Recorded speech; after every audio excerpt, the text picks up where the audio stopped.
ಕನ್ನಡ ನಾಡು ಇದು ಕನ್ನಡಿಗರ ನಾಡಿಮಿಡಿತ. ಶ್ರೀ ಹುಲಿಗೆಮ್ಮ ದೇವಿ ಜಾತ್ರೆ ಅಂಗವಾಗಿ ಈ 7 ಮತ್ತು 8ಗೆ ಜಾತ್ರೆ ಇದೆ. ಆದ್ರೆ ಎಲ್ಲ ಸಾರ್ವಜನಿಕರ ಸಮ್ಮುಖದಲ್ಲಿ ಯಾವುದೇ ಆಗಲಿ ಈ ಕಾರ್ಯಕ್ರಮಕ್ಕೆ ಪದೇ ಪದೇ ಎಡೆತೊಡೆಗಳು ಇಲ್ಲಾರ್ದೆ ಯಾರು ಸಾರ್ವಜನಿಕರು ಸತ್ತಿದ್ದು. ಬಟ್ ಏನಿದೆ ಇದು ಸಮಸ್ಯೆ ಅಂತಂದ್ರೆ, ಇಷ್ಟು ದಿನ ಪೂರ್ವತನದಿಂದ ಬಂದಿರತಕ್ಕಂಥ ದೇವಸ್ಥಾನ ಪಟ್ಟಕ್ಕ ಒಬ್ಬರೇ ಇರ್ತಾರ ಇಲ್ಲಿ ದೇವಸ್ಥಾನದಲ್ಲಿ, ರಾಜು ಪೂಜಾರಿ ಅವರೇ ಇರ್ತಾರ. ಬಟ್ ಇದು ಯಾರೋ ಹೇಳಿದ ಮಾತಿಗೆ ಜಾತ್ರೆ ನಿಂದಿರ್ತದ ಅಂತ ಹೇಳಿದ್ರು. ತಹಶೀಲ್ದಾರ್ ಮತ್ತು ಡಿಸಿ ಗಮನಕ್ಕೆ ಬಂದಿದ್ದು. ಇದು ಮುಜರಾಯಿ ಇಲಾಖೆ ಸಂಬಂಧಪಟ್ಟಂತ ದೇವಸ್ಥಾನ. ಇದರಿಂದ ಈ ಜಾತ್ರೆ ಮತ್ತು ಊರಿನ ಸಾರ್ವಜನಿಕರ ಸೊತ್ತು ಈ ವರ್ಷ ಆಗಿರ್ತಕ್ಕಂಥ ಘಟನೆಗಳು ಏನು ಹಿನ್ನೆಲೆ ಇಲ್ಲ ಇದರಲ್ಲಿ ಹಿನ್ನೆಲೆ ಆಗಿರ್ತಕ್ಕಂಥದ್ದು ಉದಯ ಕಾಣ್ಲಿಂದೆ ಒಳಗಿಂದು ಹೊರಗಿಂದು ತೋರಿಸಿದವ್ರು ಅವರೇ. ಯಾಕಂತಂದ್ರೆ ಏನೋ ವಿವಾದ ಸೃಷ್ಟಿ ಮಾಡಿಕೊಂಡು ಜಾತ್ರೆ ನಡೆಯಬಾರ್ದು ಅಂತ ಉದಯ್ ಕುಮಾರ್ ಅವರು ಹೇಳಿದ್ರು. ನಾವು ಊರಿನ ಸಾರ್ವಜನಿಕರು ಏನಂತ ಹೇಳಿದ್ರು, ಜಾತ್ರೆಯಿಂದ ಯಾರೇ ಆಗ್ಲಿ ತೊಂದರೆ ಆಗಬಾರ್ದು ಅಂತ ಊರಿನ ಸಾರ್ವಜನಿಕರು ಮತ್ತು ರಾಜು ಪೂಜಾರಿ ಅವ್ರನ್ನ ಆಯ್ಕೆ ಮಾಡಿದ್ರು. ಇದರಿಂದ ಜಾತ್ರೆ ಕಾರ್ಯಕ್ರಮ 7-8ಗೆ ಇದೆ. ಅಲ್ಲ ಸರ್, ಏನಂತಂದ್ರೆ ಜಿಲ್ಲಾಧಿಕಾರಿಗಳು ಮತ್ತು ತಾಲೂಕಾ ಅಧಿಕಾರಿಗಳು ಇವತ್ತು ಚರ್ಚೆ ಆಯ್ತು. ಏನಂತ ಚರ್ಚೆ ಆಯ್ತು? ಏನ ಡಿಸಿ ಮತ್ತು ಕೋರ್ಟ್ ಆದೇಶದಿಂದ ಕೋರ್ಟ್ ಏನು ಆದೇಶ ಕೊಟ್ಟಿತ್ತು, ಡಿಸಿ ಏನ್ ಮಾಡಿದ್ರು, ಈ 41 ದಿವಸ ಯಾರು ಉಪವಾಸ ಇರ್ತಾರ ಅವ್ರೊಬ್ಬರೇ ಇರ್ಬೇಕು ದೇವಸ್ಥಾನದಲ್ಲಿ, ಅವರೇ ಮಾಡ್ಬೇಕಂತ ಒಂದು ಆದೇಶ ಕೊಟ್ಟಿದ್ದಾರೆ ನಿತೀಶ್ ಸರ್ ಅವರು. ಅಲ್ಲ ಸರ್, ಇದರಲ್ಲಿ ಮತ್ತು 15 ದಿನ ತಿಂಗಳ ಒಂದಿನ ಇದಾಗಿದೆ. ಅದು ಅವರು ಮಾಡಿದ್ದಲ್ಲ, ಇವ್ರು ಉದಯ್ ಕುಮಾರ್ ಅವರು ಏನ್ ಹೇಳ್ತಾ ಇದಾರಲ್ಲ, ಪುರಾತನದಿಂದ ಮಾಡ್ಕೊಂತ ಬಂದಂತ ದೇವಸ್ಥಾನ. 8 ದಿನ ಒಬ್ಬೊಬ್ಬರಿಗೆ ನಮ್ಮ ಅಣ್ಣತಮ್ಮರ ಎಲ್ಲಾ ಓಂಶಾಸ್ತ್ರಿಗೆ 8 ದಿನ ಅಂತ ಮೊದಲಿಂದ ಪದ್ಧತಿ. ಇವರು ಹೇಳಿದ ಕಾನೂನು ನಡೆಯಂಗಿಲ್ಲ. ಡಿಸಿ ಗಮನಕ್ಕೆ ತಂದಿದ್ವಿ, ಹೈಕೋರ್ಟ್ ಗಮನಕ್ಕೆ ತಂದಿದ್ವಿ ನಾವು. ಹೈಕೋರ್ಟ್ ಅಲ್ಲಿ ತೀರ್ಪಾಗಿದೆ ಅಂತ ಹೇಳ್ತಾರೆ ಉದಯ್ ಅವರು. ಹೈಕೋರ್ಟ್ ಅಲ್ಲಿ ತೀರ್ಪಾಗಿದೆ, ಎಲ್ಲರ ಪರವಾಗಿ ಆಗಿದೆ. 8 ದಿನ 15 ದಿನ ಅಂತ ಆಗಿಲ್ಲ. ಅವಾಗ ಪುರಾತನದಿಂದ ಏನ್ ಮಾಡ್ಕೊಂಡ್ ಬಂದಿರೋ ಆ ಪದ್ಧತಿಯಿಂದ ಮಾಡ್ಕೊಂತ ಹೋಗಂತ ಅವರು ಕೋರ್ಟ್ ತೀರ್ಮಾನ ಮಾಡಿದೆ.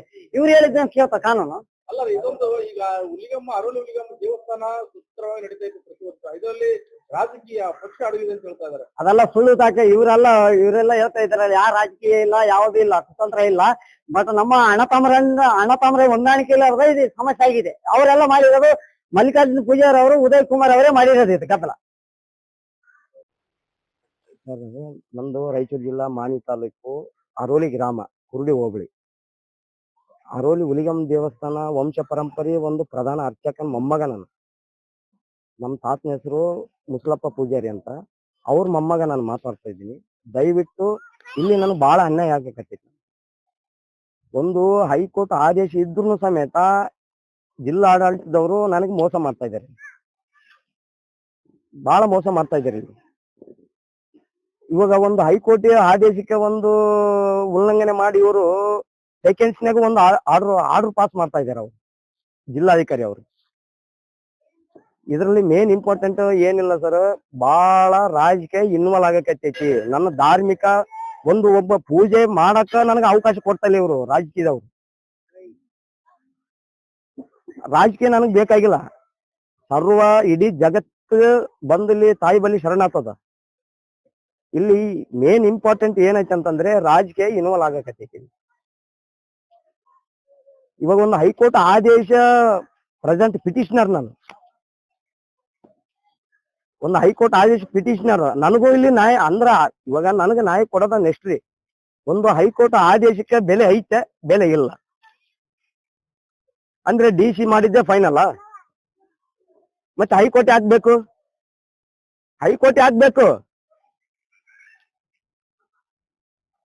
ಅಂದ್ರೆ ಡಿಸಿ ಅವರು ಅವ್ರಿಗೆ ಮನ್ಸು ಬಂದಂಗ ಒಂದೊಂದು ತಾಸಿನಲ್ಲಿ ಅವರು ಆರ್ಡರ್ ಪಾಸ್ ಮಾಡ್ತಾರ. ಅಂದ್ರೆ ಅವ್ರಿಗೇನು ಇವಾಗ ರಾಜಕೀಯದವ್ರು ಹೆಂಗ್ ಹೇಳ್ತಾರ ಹಂಗ್ ಕೇಳಕತ್ತಾರ ಡಿಸಿ ಸಾಬ್ರು.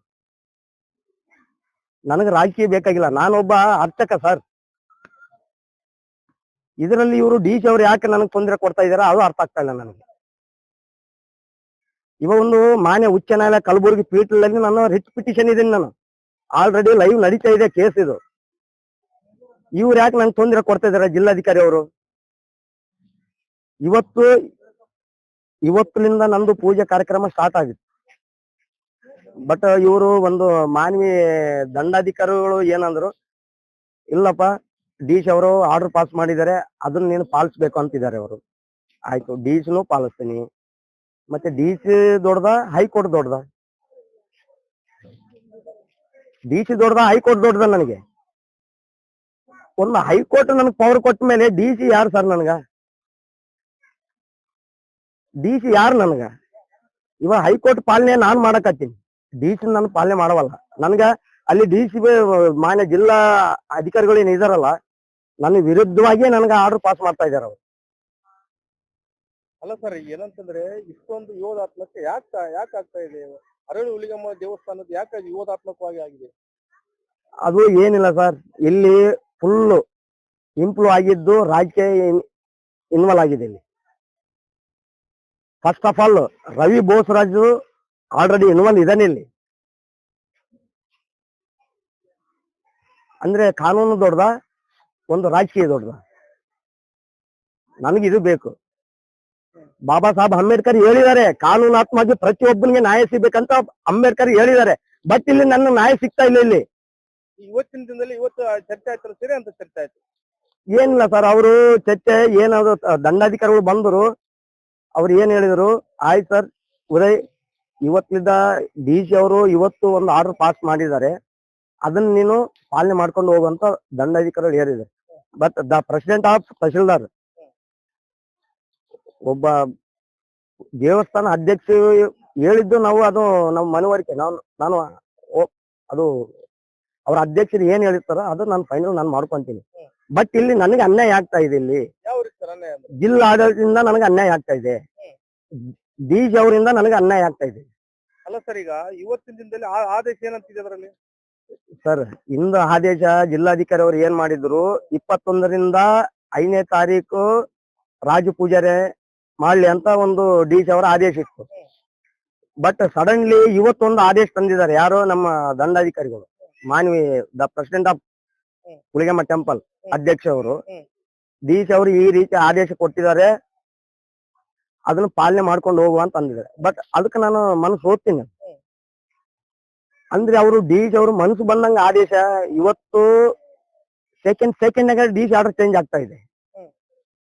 ಅಂದ್ರೆ ನಾನೊಬ್ಬ ಬಡವೆ, ನಾನೊಬ್ಬ ಅರ್ಚಕ, ನನ್ ಮೇಲೆ ಯಾಕೆ ಇವರು ಜಿಲ್ಲಾಡಳಿತದವರು ಈ ರೀತಿ ತೋರಿಸ್ತಾ ಇದ್ದಾರೆ? ಏನಂತ ಆಗಿದೆ ಸರ್ ಇದರಲ್ಲಿ?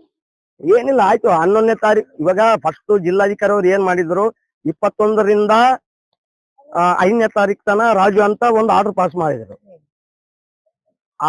ಆಮೇಲೆ ನಿನ್ನೆ ಏನಾಗೈತಿ, 11ನೇ ತಾರೀಕು ನೀವು ಉದಯ್ ಚಾರ್ಜ್ ತಗೋಂತ ದಂಡಾಧಿಕಾರಿಗಳು ಹೇಳಿದ್ರು. ಅದು ಆರ್ಡರ್ ಯಾರು ಮಾಡಿದಾರೆ? ಡಿ ಸಿ ಅವರು, ಜಿಲ್ಲಾಧಿಕಾರಿ. ನೀವು ನೋಡಿದ್ರ ಅದು ಆರ್ಡರ್? ನಾನ್ ನೋಡಿ. ಇದು ಒಂದು ರೀತಿಯಲ್ಲಿ ಒಂದು ಆರ್ಡರ್, ಒಂದು ದಿನದಲ್ಲಿ ಇನ್ನೊಂದು ಆರ್ಡರ್ ಅಂದ್ರೆ ಅದು ನನಗ್ ಗೊತ್ತಿಲ್ಲ ಸರ್. ನಾನು ಹೇಳ್ತಾ ಇದ್ದೀನಲ್ಲ, ಫುಲ್ ನನ್ನ ಧಾರ್ಮಿಕ ಕ್ಷೇತ್ರದಾಗ ರಾಜಕೀಯ ಇನ್ವಾಲ್ವ್ ಆಗ್ತಾ ಇದೆ. ಫಸ್ಟ್ ರವಿ ಬೋಸ್ ಅವ್ರ ಮೇಲೆ ಹೇಗೆ ಸರ್ ಆರೋಪ ಮಾಡ್ತಾ ಇದ್ರಿ? ಯಾರು? ಅವ್ರ ಮೇಲೆ ನೀವು ಎಷ್ಟು ಹೇಳ್ತಾ ಇದ್ರಿ, ಆರೋಪ ಮಾಡ್ತಾ ಇದ್ರಿ, ಹೇಗೆ? ವಿತ್ ಪ್ರೂಫ್ ಐತ್ರಿ.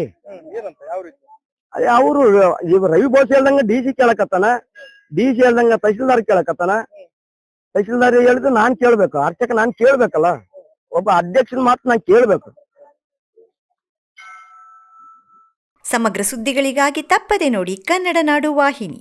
ಸಬ್ಸ್ಕ್ರೈಬ್ ಮಾಡಿಕೊಳ್ಳಲು ಕೂಡಲೇ ಪಕ್ಕದಲ್ಲಿ ಕಾಣುವ ಬೆಲ್ ಐಕಾನ್ ಕ್ಲಿಕ್ ಮಾಡಿ ನೋಟಿಫಿಕೇಶನ್ ಪಡೆಯಿರಿ.